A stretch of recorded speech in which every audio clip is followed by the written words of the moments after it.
Почитувани, го следите неделното интервју на Радио Слободна Европа. Денешен наш гостин е директорот на Дирекцијата за заштита и спасување Стојанче Ангелов.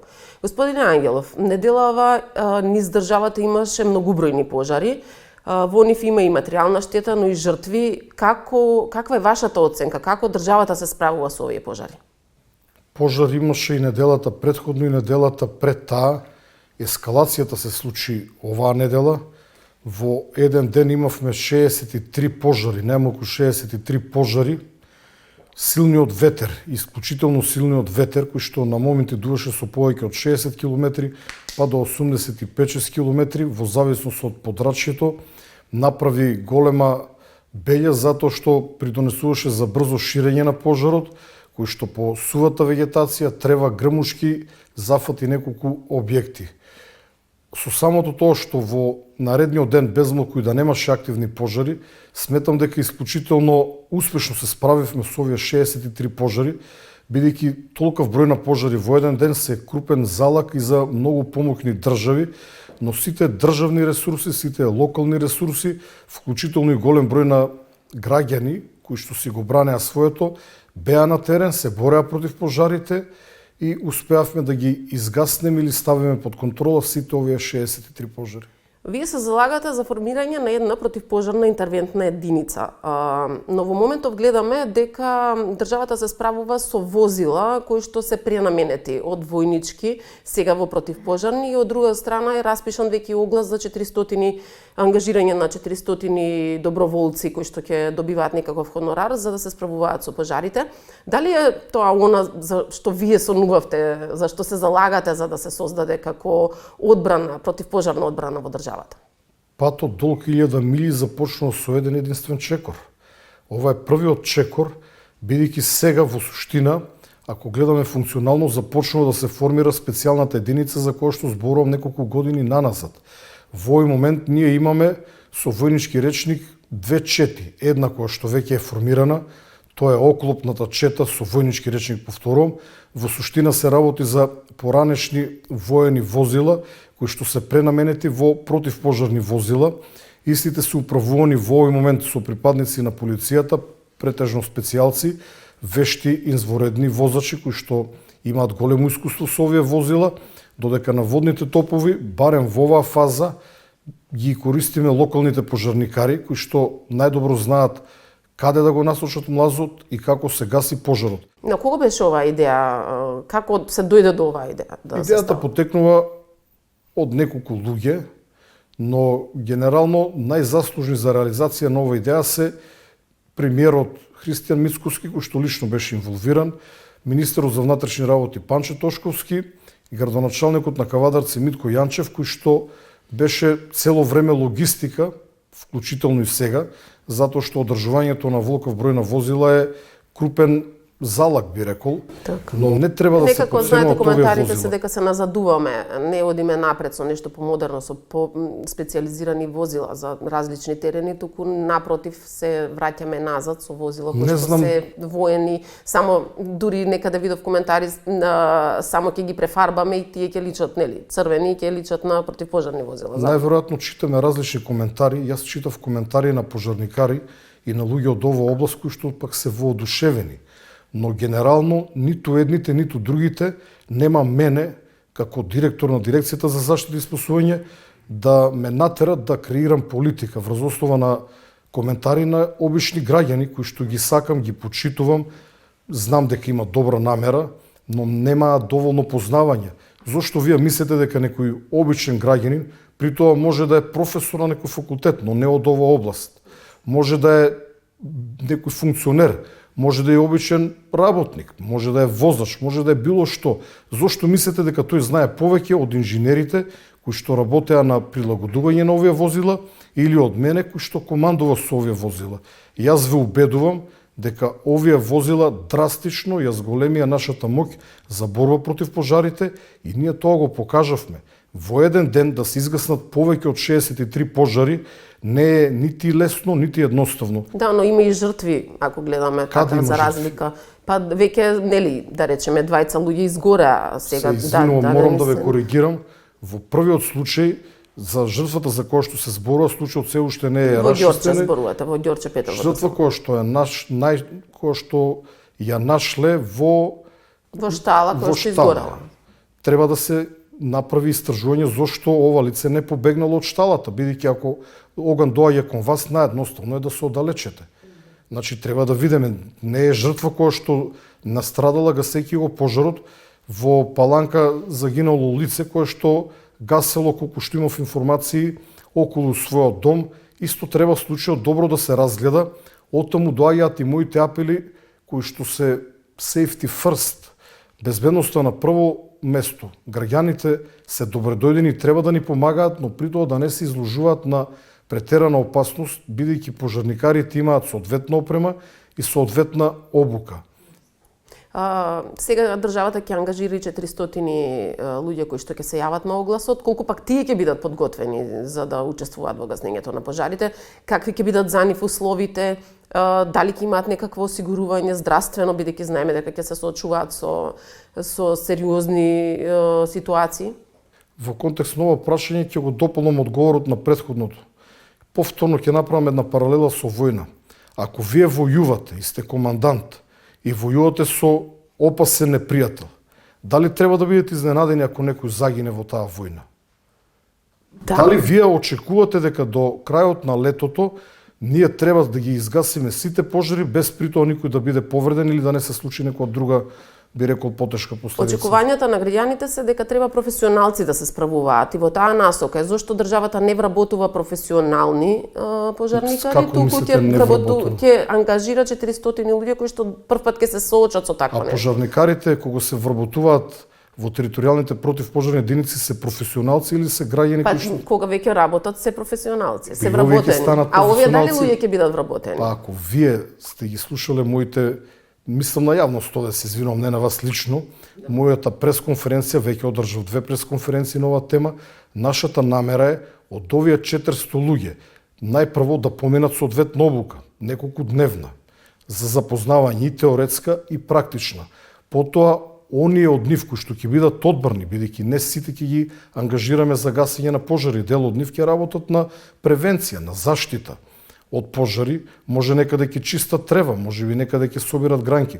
Оние за кои што ќе процениме дека имаат капацитет да се борат против пожарите, најпрво ќе бидат пуштени онаму каде што гори некоја ниска трева. Постепено ќе се направи селекција, оние кои што се физички и психички подготвени, оние кои што може да се носат со опасноста при гасење на пожари, ќе се пуштаат на посложени пожари. Нашата цел е на крајот од нив да селектираме лица кои што ќе бидат професионално вработени во територијалните противпожарни единици. Ова и председателот на владата го кажа во неговите изјави. Значи, наша цел е, наместо вработување под сомнителни критериуми, во локалните противпожарни единици да се вработат најдобрите, токму овие луѓе, а од најдобрите би биле дел од втората чета, условно кажано, во Дирекцијата за заштита и спасување, која што е исто така во фаза на формирање. Реакција имаше и за надоместокот кој што ќе го добиваат. Наспроти, и во последно време беше актуелна и информацијата дека се зголеми и вашата плата од страна на владата. Тоа е злонамерно тврдење, многу подло и злобно, но сметав дека не заслужува одговорно, бидејќи вие ми прашавте ќе ви одговора. Да, ги споредуваат сега, нели, овие ангажирани лица со вашата плата која што пак се зголеми за 200 евра. Мојата плата не е зголемена ниту за 1 денар, тоа е груба невистина, но немам намера да губам време по судови да тужам. Мојата плата е идентична, може тоа да го проверите, бидејќи е јавно достапен податок. Платата на директорот на Дирекцијата за заштита и спасување беше пониска за отприлик оваа сума која што вие ја спомнавте. Владата само направи израмнување за да не дојдам на во моментов многу поодговорна позиција, бидејќи знаете формирањето на оваа нова единица е на вистина одговорна работа, и да бидам изравнет со платата која што имав претходно. Во суштина немам ниту денар поголема плата. Ако вие сметате дека треба еден вработен во дирекцијата или пожарникар или волонтер кој што учествува во гасење на пожари да има иста плата со директорот, тогаш тоа е ваш став. Јас со тоа не се согласувам. Кочанската несреќа се случи во период кога од дирекцијата немаш инспектор таму. Дали сега во моментов е назначен нов инспектор за заштита од пожари, збориме, и дали веќе се научи лекцијата колку сериозно може да биде ваквите недостатоци по општините можат да бидат. Знаете дека целиот град Кочани знаел дека има дискотека. Авторитетите, зборувам сега за локалните власти, полиција и други инспекции, сите знаеле каква е дискотеката. Но се работи за една ужасна, стравична несреќа, еден несреќен случај, за кој што шансите да се случи се многу мали, но ете се случи. Сочувство до семејствата, болката никопат нема да исчезне, загубата никопат нема да биде надоместена. Многу млади луѓе, млади деца настрада на овој ужасен начин, но ќе укажам дека се работи за криво насаден систем. Порано во Министерството за внатрешни работи постоел еден цел сектор, предводен од началник, кој што под него имал други пониски началници и така натака. Тоа бил секторот за противпожарна заштита. Условно, сватете го насловот, бидејќи ми вадат зборови потоа на Фејсбук. Во тој сектор, за некој да стане началник, требало да работи 10, 20, па и повеќе години.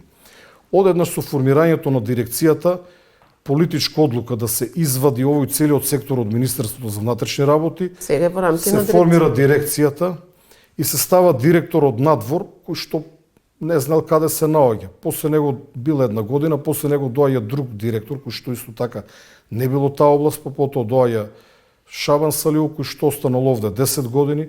Значи, некогаш не е доволна само желбата да се менаџира, треба и знаење. Да, но дел од тој систем е токму сега ДЗС, сакаме ние или не сакаме да признаеме. И затоа незини се обврските да има там инспектори по градовите од оваа Како област. можете да исправите криво насадено дрво? Ќе посадам ново дрво.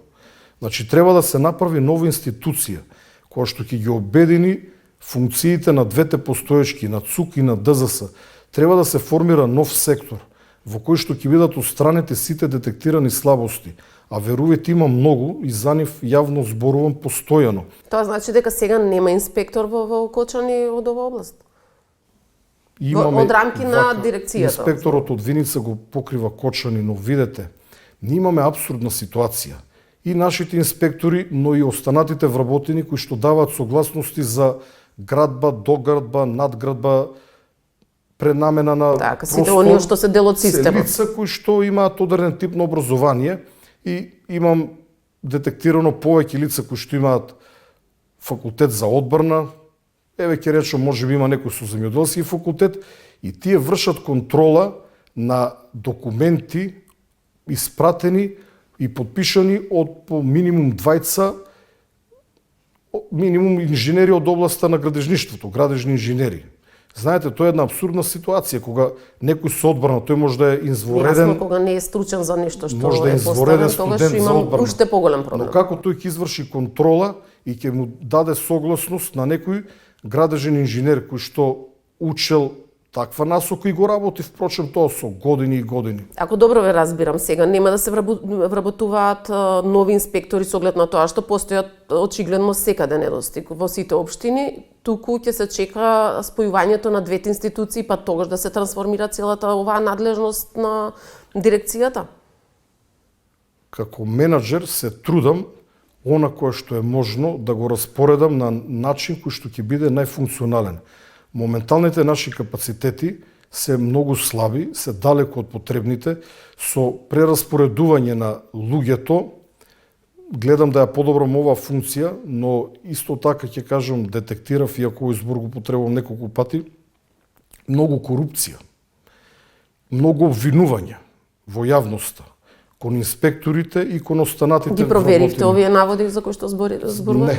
Не, јас не сум тој кој што проверува, јас сум менаџер на оваа институција. Да, но ако се случува во рамки на институцијата, сепак треба да се пријави за кај надлежните органи, веќе ако се детектирало. Ако се разбира дека ако пријавам нема јавно да кажам, бидејќи на тој начин ќе бидат сокриени трагите, може да олеснам на оние кои што се виновни, но за почеток предупредив. Сакам да кажам дека поголемиот дел од инспекторите и вработените се честни луѓе кои што честно си ја работат својата работа, но повеќе од сигурен сум и мојата перцепција не ме лаже, бидејќи долго време сум дел од областа на безбедноста, работев и во МВР долго време, дека да постои корупција на, би рекол, различни нивоа. Но од друга страна имаме соучесници кои што и тоа како се подготвени да платат за да добијат некоја дозвола која што не е во согласност со законот. Така, јас ги како што се случувало и со Кочанската, тоа го видовме од обвинението. Ги предупредувам и јавно, оние кои што ќе посегнат по пари, некои од нив ќе завршат во затвор, бидејќи во овој момент се работи на откривање на одредени негативни појави во рамки на дирекцијата и мислам дека ова информација беше доволна за да се сопрат некои процеси, бидејќи вработените сега со моето доаѓање знаат дека не се шегувам и, ајде да кажам поедноставно, се плашат. Зборам за оние неколкумина за кои што постојат сомненија, но презумпцијата на невиност не ми дозволува да зборам повеќе. Да. Уште ова прашање, колку се безбедни сега објектите од овој тип? Знаеме дека дел се затворени дискотеките затоа што не ги исполнуваат условите, но сепак постојат и други објекти каде што се собираат голем број на луѓе. А колку може да се безбедни, дали можат да се чувствуваат безбедно граѓаните? За почеток, дали од некој инспектор на ДЗС треба да зависи безбедноста на нашите деца, од целиот систем. Видовме дека Кочани е лекција дека од целиот систем треба да зависи. Дали оној кој што отвара кафич или дискотека нема свесност дека може да дојде до пожар или друг несреќен случај и луѓето кои што се внатре треба безбедно да излезат надвор, а при тоа внатре да има средства кои што ќе помогнат за брзо гасење на пожарот. Дали треба инспекторот на ДЗС? Впрочем, еве една ексклузива, ние проверуваме документи кога даваме согласност. Ние не проверуваме фактички состојба на терен, значи ги гледаме документите во кои што пишува што се е направено. Така што инспекторите се тие кои што подоцна можат да излезат. Но дали знаете, например, на територијата на Скопје колку деловни објекти има со најразлична намена, од обични продавнички, бурекджилници, сите имаат обврска да имаат големи маркети, па дискотеки, кафичи, ресторани. А како, кажете ми, колку инспектори ние треба да имаме за тие редовно додат по сите овие објекти да вршат контрола? Па тоа е невозможно, затоа треба да се направат корените реформи, дури сметам дека во оваа фаза овие согласности кои што ги дава дирекцијата можеби треба да се децентрализираат и општината преку инспектори своји вработени да го прави тоа. Ви благодарам на гостувањето. Благодарам вам. Почитувани, го следевте неделното интервју на Радио Слободна Европа. До гледање.